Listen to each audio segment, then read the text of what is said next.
Electrocast. This episode is brought to you by Indeed.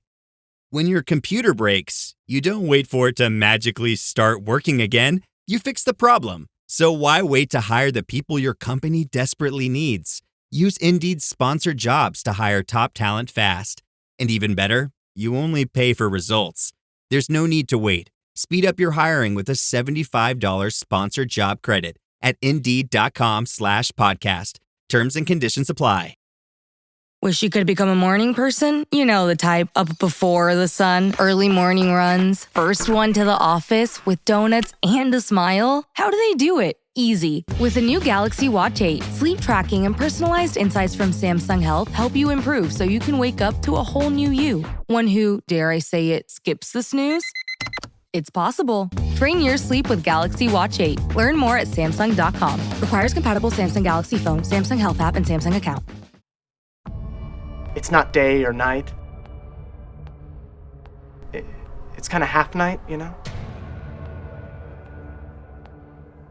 And I'm scared like I can't tell you. And you're scared. I get even more frightened when I see how afraid you are, and then I realize what it is. Halloween, or whatever movies, 2025. Welcome to Halloween month at Or Whatever Movies. I am your host, Wesley, and today I am joined by my sister, Rosemary. And today we're discussing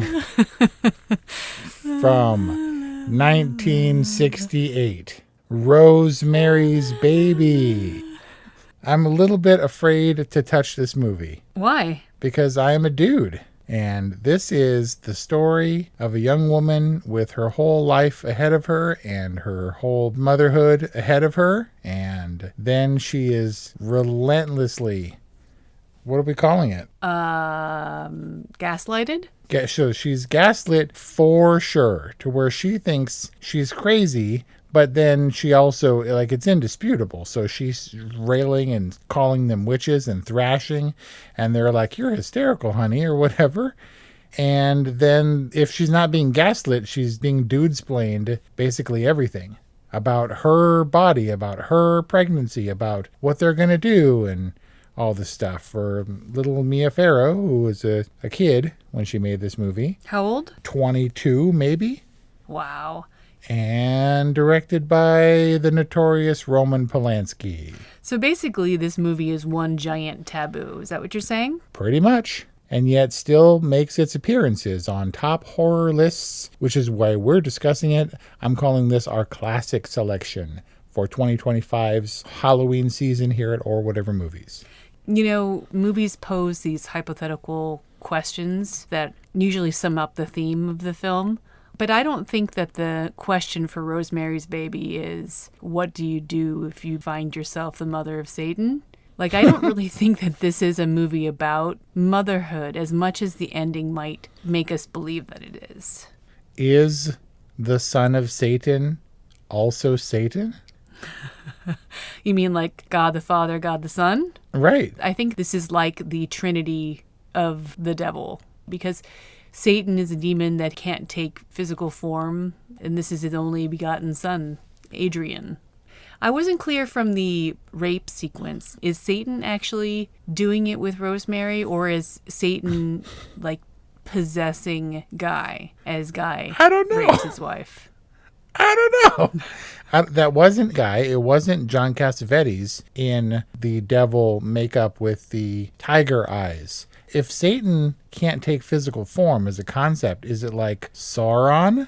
It was more like a Voldemort kind of possession. I think that Guy was kind of a placeholder for Satan in the rape ritual. Man, did you ever trust Guy? That's a great question. I watched, as I often do, the first 10 minutes of Rosemary's Baby again, specifically to look at Guy. And I believe that he was like just a normal, low self-esteem like actor guy who's just very impressionable and turns almost immediately. in the first conversation that he has with Roman Castevet. Yeah, where he's just hooked and like on the couch and enraptured. What I believe started as Guy's promised ascension and then kind of evolved into, all right, in exchange, your wife has to have the spawn of Satan. Why did you say insecure?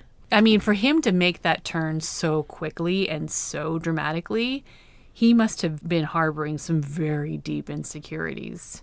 I guess he was on television. He wasn't in motion pictures, but he was primarily a stage actor. Do I have that right?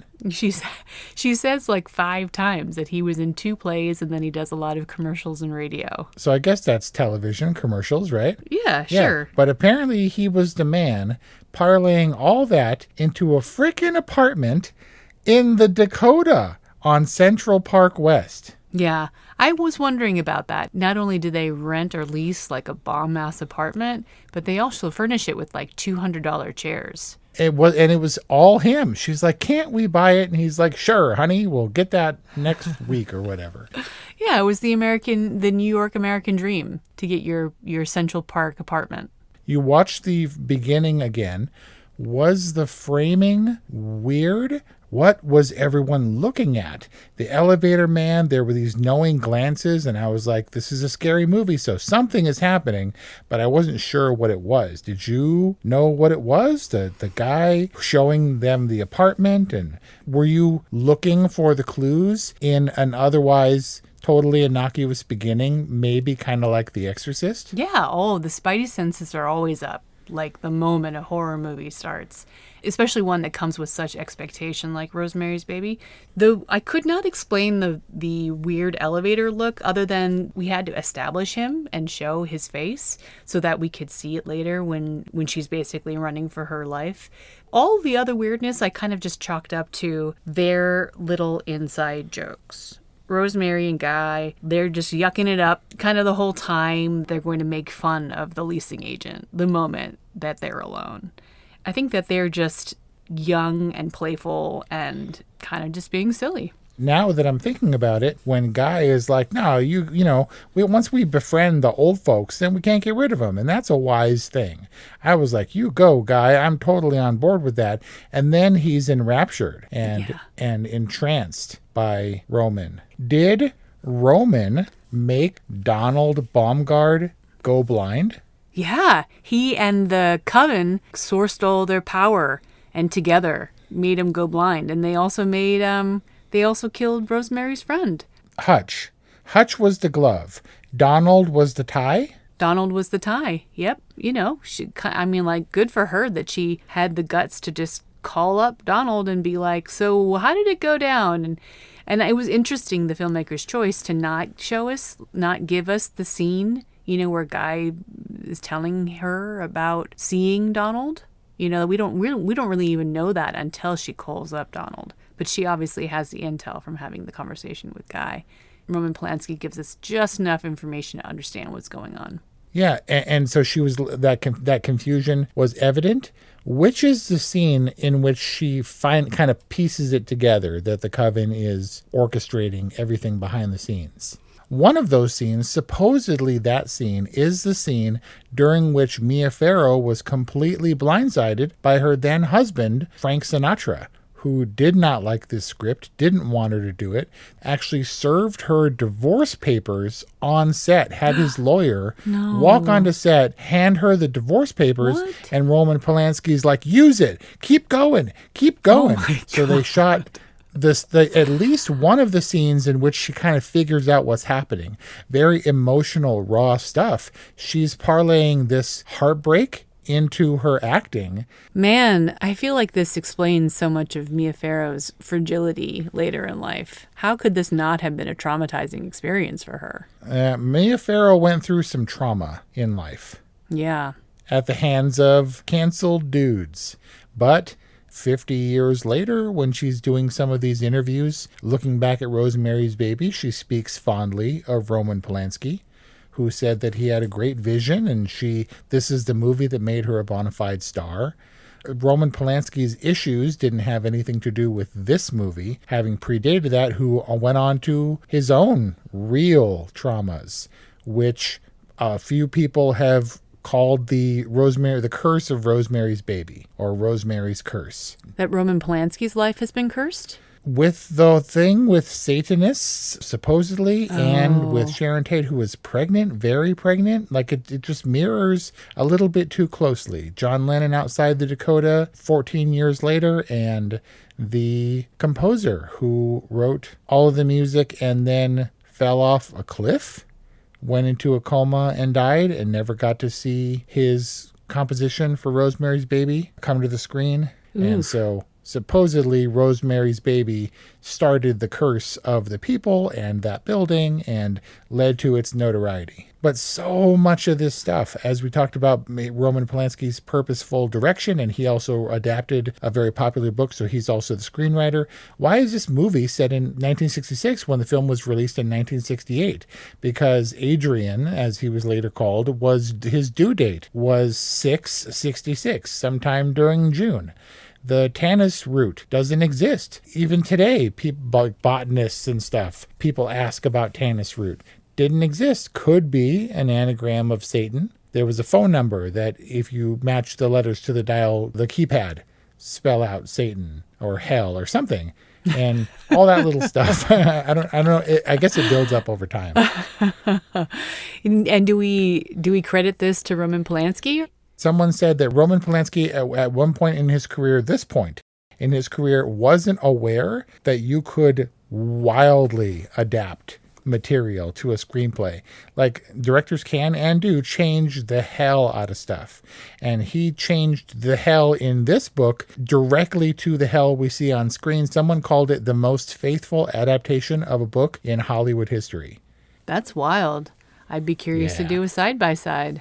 Was he Roman Polanski before he made Rosemary's Baby, or did Rosemary's Baby, like Mia Farrow, make Roman Polanski who he is today? It put him on the map, and then after that, I think, his notoriety. But he directed the piano, and before Me Too and everyone, people would still stand up and applaud him from afar at the Oscars because he's living in a non-extradition country. But Me Too kind of caught up with him, and like Woody Allen, also associated with Mia Farrow, can't really make movies, I don't think, so much anymore. Yeah, with all the benefit of doubt, questionable dudes who make very questionable choices. Dudes make questionable choices in this movie too. I don't know. You know how you can see the creep of someone before they're notoriously a creep? It's certainly not Roman Polanski's fault what happened to Sharon Tate, his wife, and their unborn child. It's just a little bit too close to home. I don't believe in curses, The Exorcist, or Rosemary's Baby, or any of that stuff, but it's pretty sad, to say the least. What happens in Rosemary's Baby, or what happened to Sharon Tate, or both? What happened to everyone involved in this movie, or the victims of the people involved in this movie? It seems fraught with, is Rosemary's Baby important? I think it definitely was at the time, to establish a memorable horror movie in an age before things like The Shining or Alien or The Exorcist existed. This was maybe the dawn of a new age of horror. This predated Night of the Living Dead. This may be the first of neo-horror that's remembered now as classic horror. I've always regarded it as a classic. Usually that's because it marks a change in the genre. It seems like late 60s, this coincides with the feminist movement, where kind of the sins that people commit against Rosemary and Rosemary's Body would have been societally important. Like, I imagine that it was super provocative when feminism was at the forefront of a lot of women's minds, a lot of people's minds. Was it at the forefront, or was it kind of a burgeoning scene and mindset? Because nobody, including her friends, seemed to be on Rosemary's side. Like gynecologists or obstetricians or whatever we're calling them at the time, there wasn't even a question of a lady playing that role. It was old Saperstein and Dr. Hill or whatever, and they were all creeps and stuff. Super like creeps. She felt very, very alone. Kelly Ray was watching this, and I was a little bit concerned because I sprung this on her kind of late at night, and she's like, I'm having sympathy pains for her.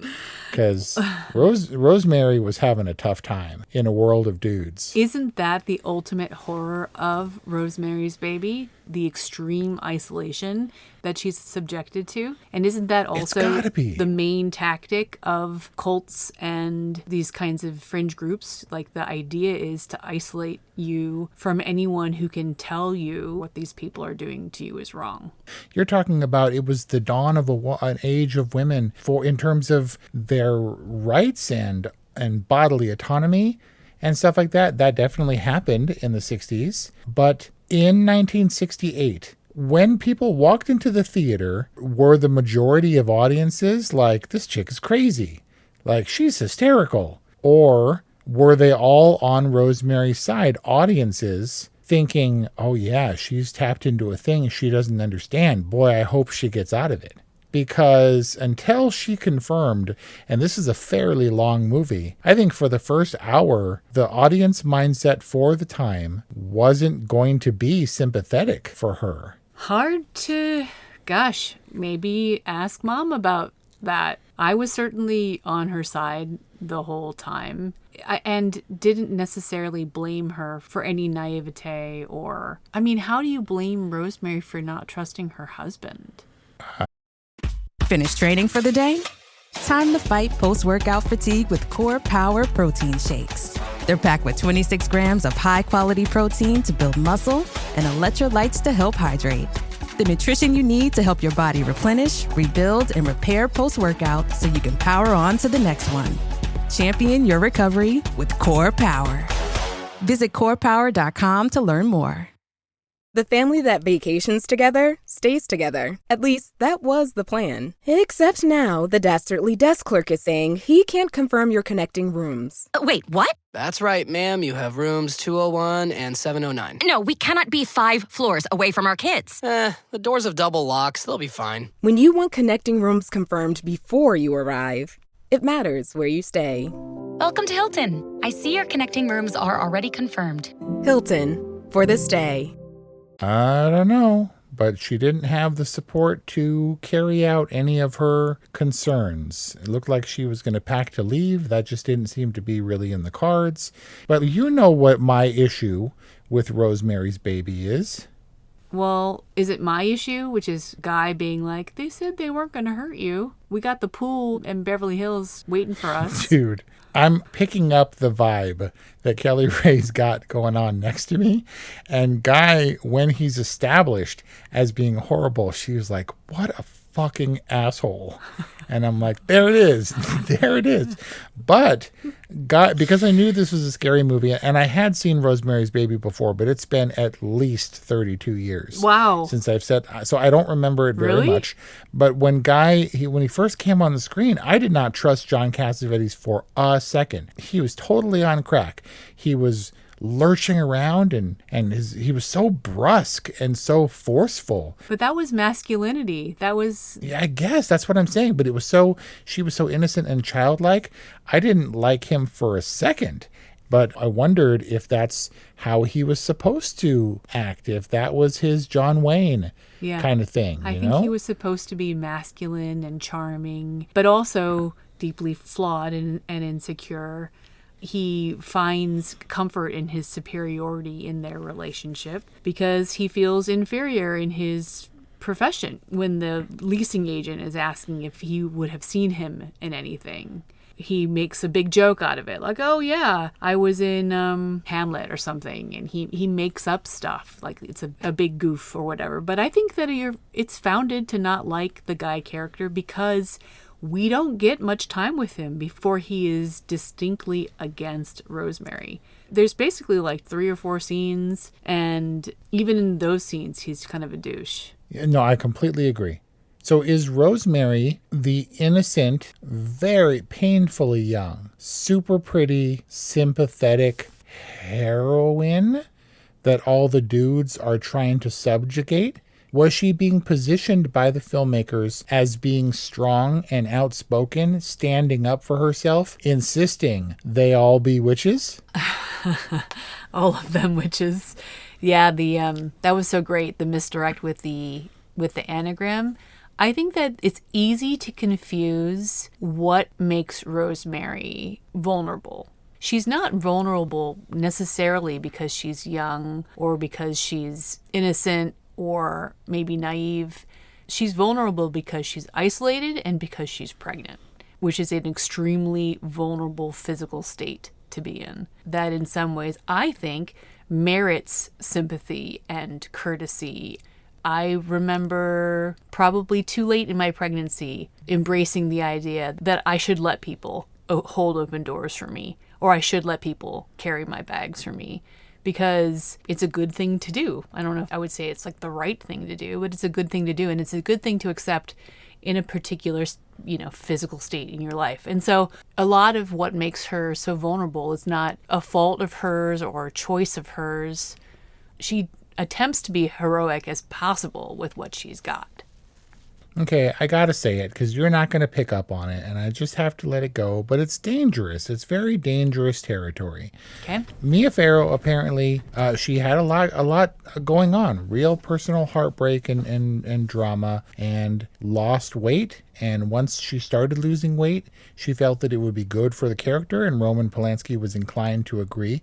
On her already impossibly slight frame, she trimmed another 15 pounds off. Oof. And it was clearly aided by makeup in her young friend's party. Right. When she was pasty white and had the bags under her eyes. Yeah. And so that was a clear indication that Rosemary was suffering, and she had this chronic pain that nobody wanted to believe her about. But you know what didn't help any of that? What?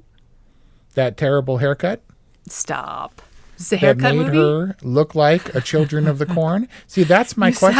You sound like Guy, though, where he's like, I'll tell you what the worst decision you've ever made in your life is, that haircut. Exactly. Was this a mod pixie cut kind of, oh, it's cute kind of thing? And yet all the dudes, and I think even one of the ladies, were like, what the hell did you do? That haircut looks like ass, dude. And she's like, it's Vidal Sassoon. And I didn't understand.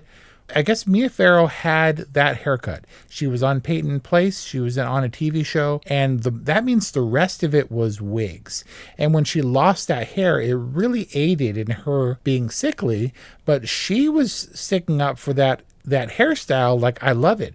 In a movie where everyone was like, you look like garbage. And all the dudes who are evil hated it. And so so you don't want to align yourself with all the evil dudes? From a filmmaking perspective, though, like, she chose to get the haircut not because she was feeling ill, but because she wanted to change. In the movie, what was the significance of that terrible haircut? There's a world where I could see the haircut having been an act of rebellion on Rosemary's part, and a continuous one at that, because she continues to assert that she likes it and that it's very in when all of the other people are disparaging it. And it coincides, right, with when she's having all of the struggles physically with the pregnancy. I'm assuming that Satan babies are kind of like dead, or maybe her body was fighting against the Satan baby until the Satan baby became like a viable baby, but she was having some tummy troubles. So the hair really served to accent her physical decline. So I think it served both like a visual purpose, and if I really want to read into it, I can see it as an act of rebellion on Rosemary's part. What I'm saying is Mia Farrow had that haircut, came on the set or whatever, and they put a wig on her. They're like, okay, Rosemary doesn't have that haircut, so we're going to put the wig on you. And then in the movie, when she takes the wig off and has that hair, everyone talks about how terrible it is. How was that for Mia Farrow psychologically? It was very mod. I don't know. It's fine. And low maintenance. That's nice for a busy woman. If you haven't done so already, please go and check out orwhatevermovies' Powers of Darkness podcast, which is available now, at least some of it. In Powers of Darkness, the Icelandic lost version, the translation of Dracula, which is not really Dracula at all, it seems like when they were publishing it as a serial in the newspaper, they wrapped it up very quickly, and they just kind of gave up on the story. They're like, all right, it's time to stop running this serial. It completely changed the tone of the story. And likewise in Rosemary's Baby, after the pain stopped, did the witches, were they like, okay, we went too far, she's flipping out, let's turn off the pain?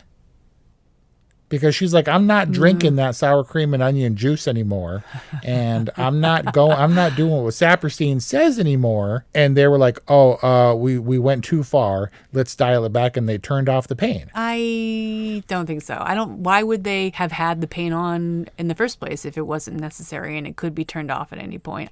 I don't know. When the pain suddenly stops in the middle of her conversation with Guy, within a minute or two of screen time, she's willingly drinking the drink again. Sure. The sour cream smoothie, which is weird to me. It really does look like ranch dressing. So I think that the coven has experience with this, right? They were grooming her predecessor. What was her name? The one that jumped off the building? That was Terry. Terry was dead as hell right off the bat. Yeah. So Terry, they were grooming Terry. Terry was probably pregnant. It sounded like from the conversations that Rosemary heard through the wall that they had let Terry in on maybe too much information, which is why she took her own life. What I'm saying is I think that Saperstein had enough experience with demon pregnancies that he knew that it was going to be painful for a while and then it was going to stop.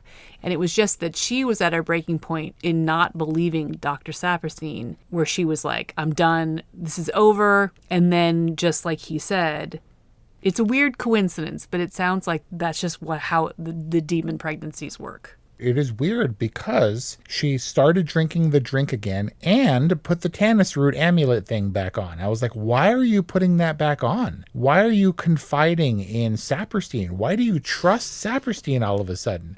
And all of that is an indication that she is firmly under their clutches. I don't know if they were letting her act out her little drama with the knife. And I honestly believed I was waiting for her to see Adrian and just start stabbing the kid off screen. Yes. Oh, yeah. Right? Just smacking sounds. I was like, oh, no, she's going to have to murder her baby to save the world from Satan. And then she didn't. Like, what statement is it making? Remember when Bonnie Bedelia in Die Hard, when they were like, see, John McClane undoes the Rolex that was an indication of her independence and stuff, and now she's just like the wife again and stuff. Yeah. Why did she give up the knife and all the rebellion and just start rocking the Satan kid? Yeah. The theme cannot be derived from its ending, because that's a decidedly very scary choice for her to make. And obviously you can draw a conclusion that the power, the draw of motherhood is so strong that, even if you give birth to the spawn of Satan, you're going to be motherly and take care of it and stuff, which I don't think that's the message of Rosemary's Baby. Regardless of whether or not this is in the source material, it seemed like just a scarier ending to end on. A scary ending for a scary movie about the helplessness of motherhood. Now this thing has left her body. Now she no longer has total dominion over this thing. She's now a character in Adrian's life. When Rosemary's Baby ended, streaming on Paramount, the ad that came up was Apartment 7A. Did you see that? I did, yeah. Is that based on Rosemary's Baby? It is a prequel to Rosemary's Baby. No way. And Ira Levin, who was a part of Rosemary's Baby and the writer of the book, then wrote another book, which he dedicated to Mia Farrow, called Son of Rosemary, which is the schlockiest title ever. And in that book, spoiler, Rosemary decides she justifies her decision not to kill Adrian. I don't even know if that was ever on the table. That's just what I would have done. Yeah. But she was like, look, I'm going to try. There's got to be good in him because he is, after all, half me, even if the other half is a spawn of Satan.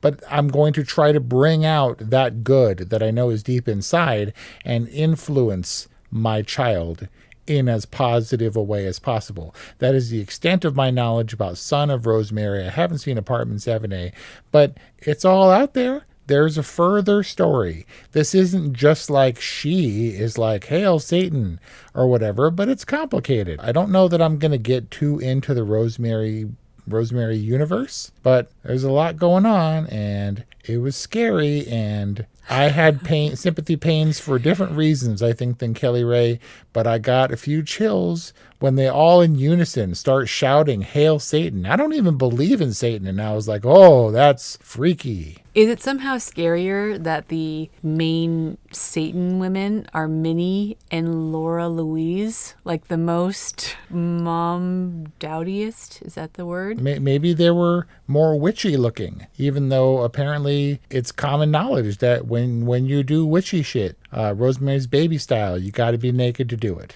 Ask Robert Eggers. Rosemary's Baby, not what I remembered.